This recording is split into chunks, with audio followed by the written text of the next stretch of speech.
కొంచెం ఇష్టం కొంచెం కష్టం కొంచెం ఇష్టం కొంచెం కష్టం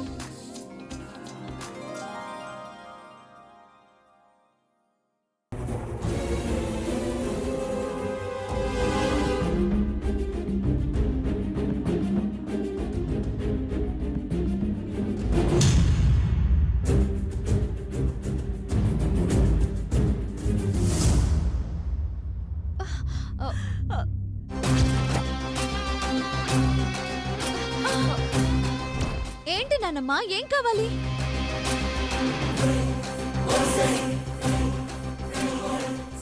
నువ్వేం చెప్తున్నావో నాకు అర్థం కావట్లేదు. ఏమైందో చెప్పు నాన్నమ్మా.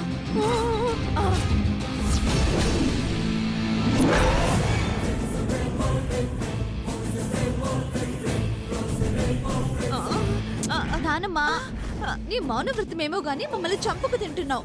నువ్వేమంటున్నావు ఒక్క ముక్క కూడా అర్థం కావట్లేదు. అసలే లేట్ అవుతుంది, అమ్మకు తెలిస్తే తిడుతుంది. ఆగు నానమ్మా.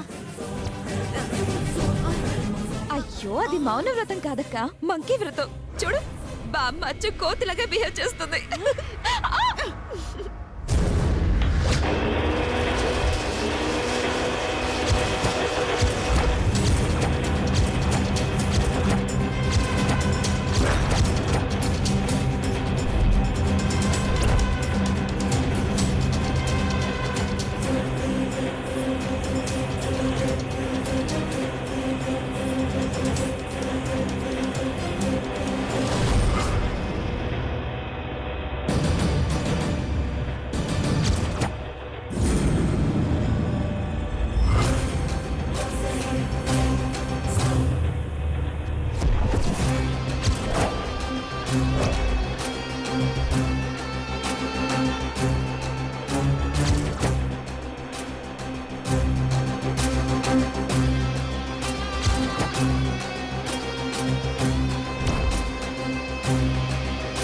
బుజ్జిమికి ఏం కాలేదే?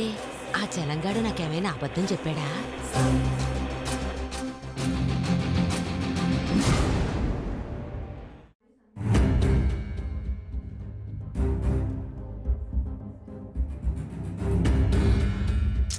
ప్లీజ్ నానమ్మా, నోటితో పాటు నీ చేతులకు కూడా పని చెప్పకుండా మమ్మల్ని కాసేపు ప్రశాంతంగా వదిలే.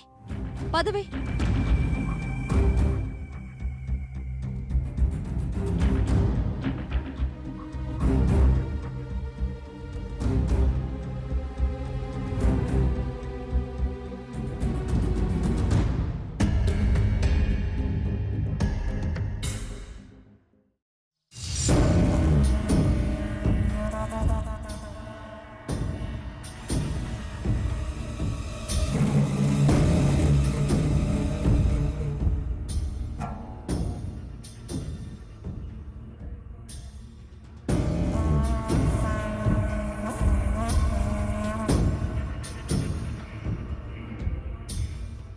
షాక్ ఎందుకు కొట్టలేదబ్బా? రాంగ్ కనెక్షన్ కరెక్ట్గానే ఇచ్చాను కదా, ఎక్కడ తేడా కొట్టేసింది?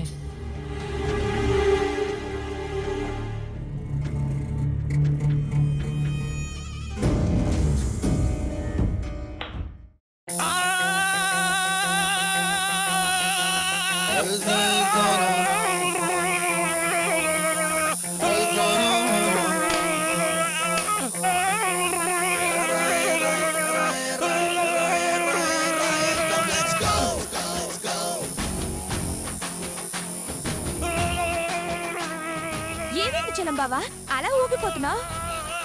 షాక్ కొడుతున్నట్టుంది కాంతం. ఆగు.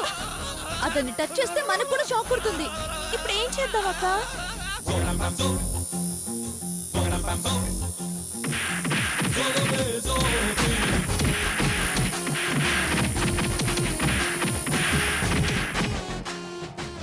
బుజ్జమ్మా, కొబ్బరి పచ్చడి అయిందా లేదా?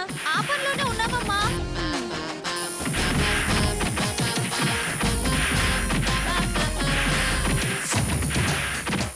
అయ్యో, ఏంటి అలా కొడుతున్నారు? ముందుకెళ్ళొద్దమ్మా, నీకు షాక్ కొడుతుంది. మిక్సీ రిపేర్ వస్తే చూడమని చలంగాన్ని పిలిచాను. అతను చెక్ చేస్తుండగా షాక్ తగిలింది. అయ్యో, నువ్వు కర్ర తీసుకొని కొట్టమ్మా.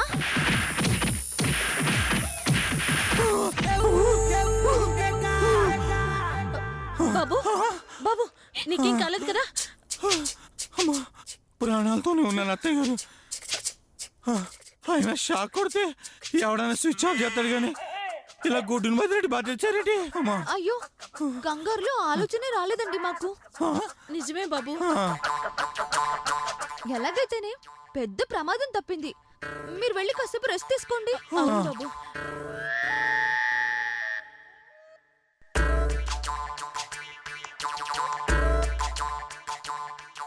అమ్మా మెల్లిగా. అమ్మా థ్యాంక్స్ అమ్మా అమ్మా ఎలా ఉంది సత్యారా మీ బాబు. ప్లాన్ కి మా రివర్స్ పంచ్? ఏంటి నాకెలా తెలిసిపోయిందని షాక్ అవుతున్నావా? నువ్వు రాంగ్ కనెక్షన్ ఇచ్చేటప్పుడే నేనంతా చూశాను.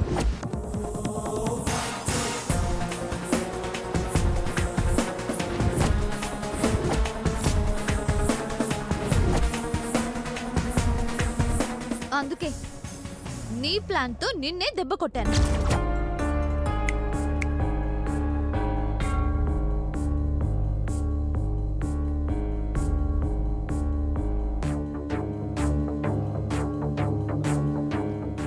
అర్థం కాలేదా? ఎవరు తీసిన గోతులో వాళ్ళే పట్టం అంటే ఇదే అని చెప్తుంది నానమ్మ.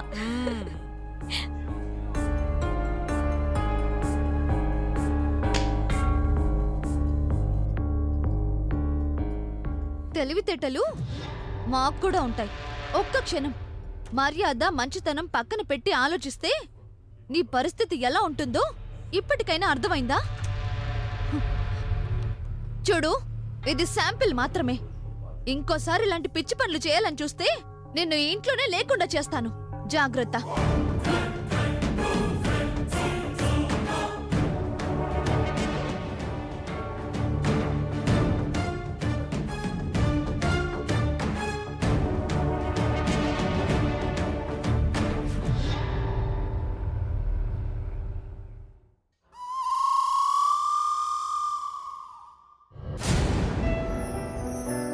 ఏంటండి లక్ష్మీనారాయణ గారు ఇంకా రాలేదు? ఈసారి దేవుని మాన్యాలు తనకి రాలేదని ఇంట్లోనే ఉండిపోయారా ఏంటి? అలా ఏముండదండి. ఆయన ఏమన్నా డబ్బు ఆశ గల వ్యక్తి? దేవుడు మాన్యాలు తనకు దక్కలేదని బాధపడడానికి. అయినా ఈసారి వేలంపాట్లకు గెలిచింది ప్రసాద్ అయినా పత్రాలు మాత్రం లక్ష్మీనారాయణ పేరు మీదే కదా రాయించాడు. అందుకే కదండి ఆయన కోసం మనం అందరం ఎదురు చూస్తున్నది. ఆయన వస్తే ఈ పట్టు వస్త్రాలు ఎప్పట్లాగే ఆయన గారికి దేవుడు కట్టంగా ఇచ్చి లాంఛనం పూర్తి చేద్దాం. ఏంటి పంతులు గారు ఏదో లాంఛనం అంటున్నారు? మీ గురించే మాట్లాడుకుంటున్నాం లక్ష్మీనారాయణ గారు. మా గురించా? ఎందుకు పంతులు గారు? ఎందుకంటారేంటండి, ఎప్పట్లాగే ఈ ఏడాది కూడా దేవుడు పట్టు వస్త్రాలు లాంఛనంగా ఇవ్వాలి కదా.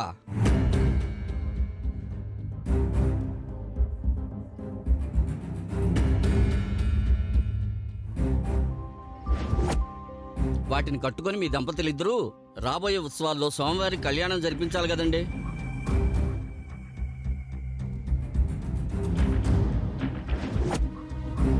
క్షమించండి పంతులు గారు, ఇంతకుముందు మాట వేరు, ఈ ఏడాది వేరు.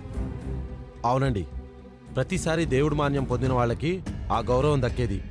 కానీ ఈసారి ఆ గౌరవం ఇంకెవరికో దక్కింది. ప్రసాద్ గారి గురించేనా మీరు మాట్లాడేది? ఆయనేనండి మీకు ఈ గౌరవం ఇమ్మని చెప్పింది.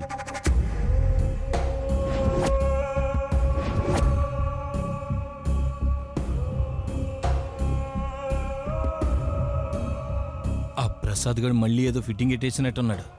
అతను ఇవ్వమని చెప్పడం ఏంటి? అతను ఇస్తే మాత్రం మేము తీసుకుంటావా? అలా కాదు బాబు. దొత్తులన్నది నిజమేనండి, వాడిస్తే మేము తీసుకోవటం ఏంటండి? బిచ్చం వేస్తున్నాడా? మాకింకా గతి పట్టలేదని చెప్పండి. ఆవేశపడకని లక్ష్మీనారాయణ గారు, వాళ్ళు చెప్పేది కాస్త వినండి. ఏంటండి వినేది? అసలు ఏమనుకున్నాడా ప్రసాద్? చలం బాబు, మాటలెందుకు ఇప్పుడు? పంతులు గారు, దేవుడు మాన్యాలు ఎవరి పేరు మీద ఉంటే వాళ్ళకే ఈ గౌరవం ఇవ్వాలనేది మన ఊరి పద్ధతి. ఇప్పుడు అదే పద్ధతిని పాటించండి. మన ఊరి పద్ధతులను తప్పి మేమేం చేయడం లేదు లక్ష్మీనారాయణ గారు. ఈసారి కూడా దేవుడు మాన్యాలు మీ పేరు మీదే నమోదయ్యాయి.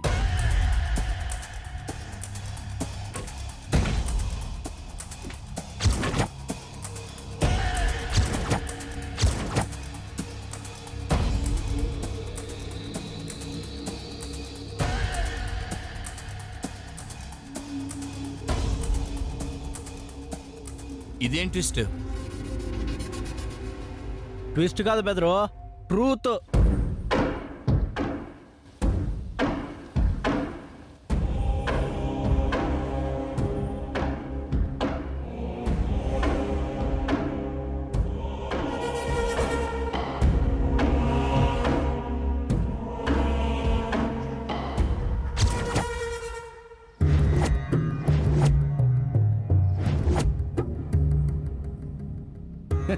మా నాయన ఆలోచించిన పద్ధతి వేరు, మీరు ఆయన అర్థం చేసుకున్న తీరు వేరు.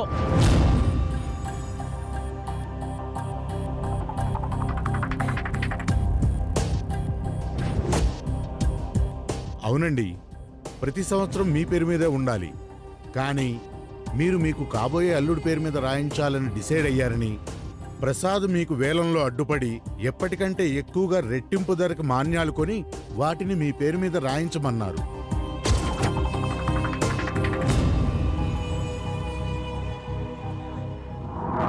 రాయించడానికి వాళ్ళెవరు, రాయడానికి మీరెవరండి? వద్దనుకుని వేలం పాట నుండి వెనక్కి వచ్చేసాం గాని స్థాయి లేక కాదు, గతి లేక అంతకన్నా కాదు. ఇక్కడ ఎవరిని తక్కువ చేయాలని చూడటంలే. వంకరగా ఆలోచించడం మాని వాస్తవం తెలుసుకుంటే మంచిదే.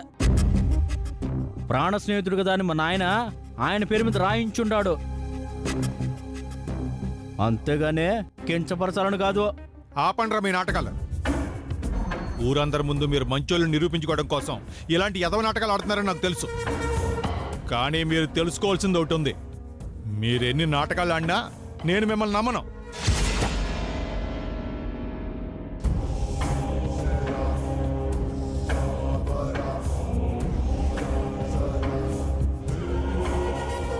అలా మాట్లాడుకురా. ఎంత కాదనుకున్నా మనం స్నేహితులవురా. అది ఒకప్పుడు, కానీ ఇప్పుడు స్నేహం చచ్చిపోయింది, ఆ స్నేహితుడు చచ్చిపోయాడు.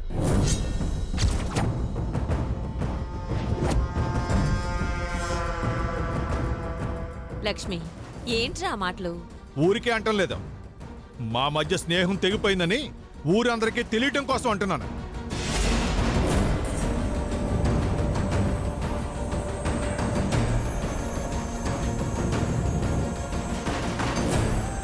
చూడండి, మేమందరం పండగని జరుపుకోవడం కోసం గుడికొచ్చాం. గొడవ జరిగితే బాగోదు. మేము గొడవ పడదామని రాలే, మీకు ప్రతి ఏడు దక్కే గౌరవం మీకు ఇవ్వాలని వచ్చుండాము. నువ్వేంట్రా మాకిచ్చేది? ఊర్లో అది ఇంకా పదిలంగానే ఉంది. దాన్ని పోగొట్టడానికే మీరు ఇదంతా చేస్తున్నారు.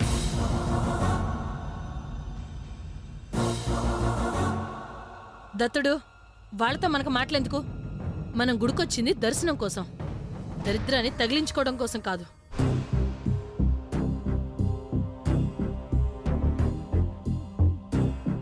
కరెక్ట్గా చెప్పారు అత్తయ్య గారు. మనందరం సంతోషంగా ఉండడం చూసి వాళ్ళ కళ్ళు మంటకిపోయినట్టున్నాయి. అందుకే మనకున్న ఆకాశ మనశ్శాంతి కూడా మంగళం పడేయాలని దేవుడు మాన్యాలను అడ్డం పెట్టుకున్నారు.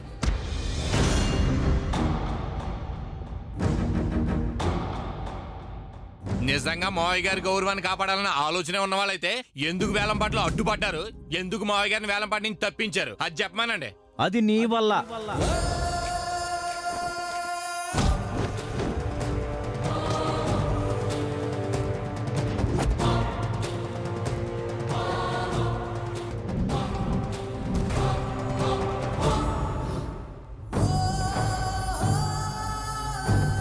మా బావేం చేశాడ్రా? హలో దత్తుడు గారు, అప్పుడే భావాన్ని ఫిక్స్ అయిపోవద్దు.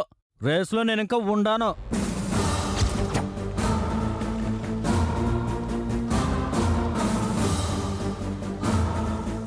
నేనే ముందున్నాను. ప్రతి ఏటా మా మావ పేరు మీద వేలం పాడే మీరు ఈసారి ఎవడో దారిని పోయి ఆడి పేరు మీద పాట నచ్చక హట్టు అట్టుకున్నాము. దగ్గర వాళ్ళెవరో దారిని పోయే వాళ్ళెవరో నాకు తెలుసు. చాలా అల్లుడు నిర్ణయించుకున్న తర్వాతే నేను ఆ పని చేశాను. అదే నా ముందు వాళ్ళ పెళ్లి చేస్తాను ఛాలెంజ్ చేసి, ఆ ఛాలెంజ్ లో గెలవక ముందే నువ్వు ఆడికి అల్లుడు పట్టం కడతానంటే నాకెట్టా ఉంటది?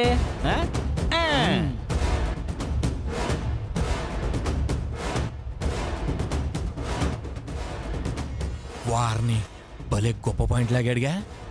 మేమేం చెయ్యాలో నువ్వు మాకు చెప్పడం ఏంట్రా? ఇది మా కుటుంబానికి సంబంధించిన విషయం. మా ఇష్టానికి మేము ఏ నిర్ణయం అయినా తీసుకుంటాం. అదెట్టా కుదురుతుందబ్బా? ఏ ఎందుకు కుదరదు?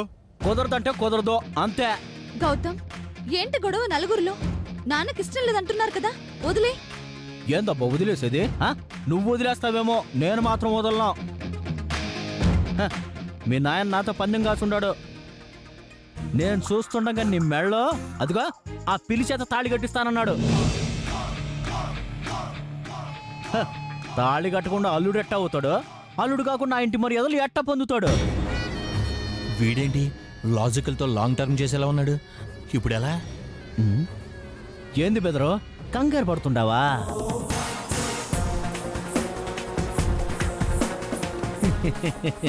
లేక భయపడుతుండావా? భయమా? నాకా? ఆ ఛాన్సే లేదు మీకు. మరి ఆ ఛాన్సే లేదన్నోడివి ఈ ఛాన్స్ ఎందుకు తీసుకోవాలని చూస్తా ఉండవు? నిజంగా నీకు ధైర్యం అనేది ఉంటే ఇట్టా చేయవు. నేను రేవతి మేళ్ళ తాళి కడతాను భయం ఉంటేనే నువ్వు ఇట్టా చేస్తావు. నీకు భయపట్టవేంట్రా? నువ్వేమైనా పెద్ద పుడింగివా? అయ్యో, ఆ మాట నేనెప్పుడన్నాను స్వామి? నేను మామూలు మనిషినే. రై, నువ్వు నా ఓపికని పరీక్షిస్తున్నావు. మా చిన్నాన్న నన్ను ఆపుతున్నాడు కాబట్టి నేను మౌనంగా ఉన్నాను.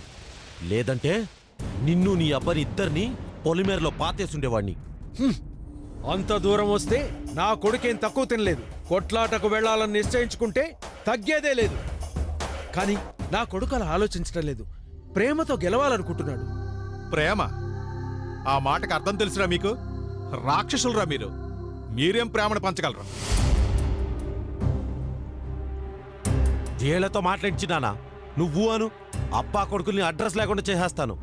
లక్ష్మీనారాయణ గారు, ఏంటండి ఇది? పట్టుబట్టలు తీసుకోమంటే పగలు పంతాలకు వెళ్తున్నారు. ఇది మీకు సమంజసం కాదు. నా మాట విని ఈ దేవుడి వస్త్రాలు తీసుకోండి. ఏంటండి తీసుకునేది? ఇంత జరుగుతుంటే మౌనంగా ఉన్నారే తప్ప మీ మాట మాత్రం మార్చడం లేదు. మా మామగారు వేలంపాట పాడినప్పుడు ఆయన ఎలా పట్టుబట్టలు తీసుకుంటాడు? నాయన అపచారం.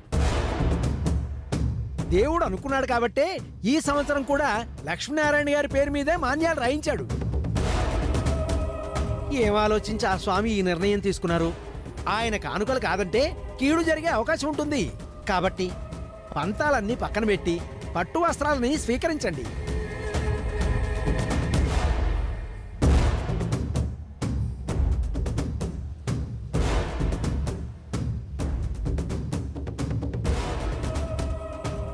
ఆలోచించండి లక్ష్మీనారాయణ గారు.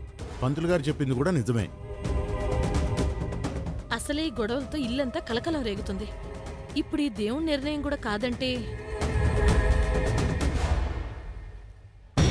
ఈడేంటి ఆలోచనలో పడ్డాడు? కొంపదీసి ఓకే అన్నత్తాడే ఏంటి?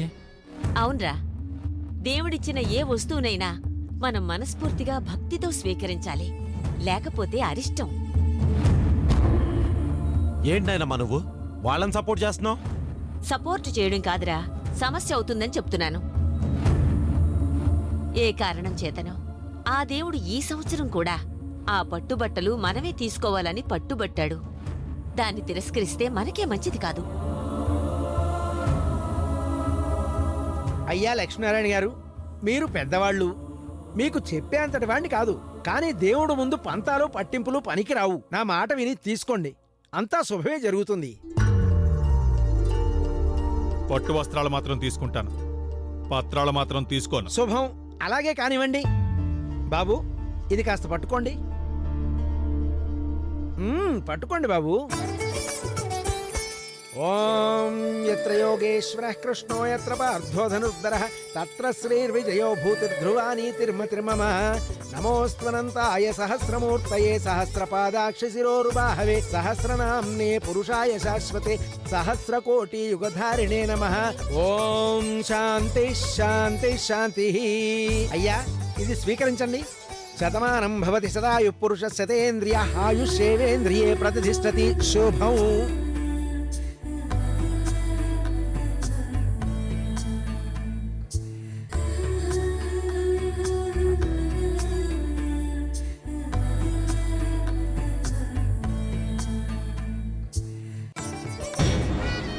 మొన్న ఇంట్లో చీరలు తీసుకున్నారు, ఇప్పుడు గుళ్ళో పట్టు వస్త్రాలు తీసుకున్నారు. ఇలాగే కంటిన్యూ అయిపోతే ఏదో ఒక రోజు ఆ గౌతమ్ గారిని కూడా ఇంట్లోకి తీసుకొచ్చేస్తారు. దీనికి వెంటనే పులి స్టాప్ పెట్టేయాలి. నాయనా, మనం వచ్చిన పని అయిపోయింది. అదే మనం shall we go? Yeah please come.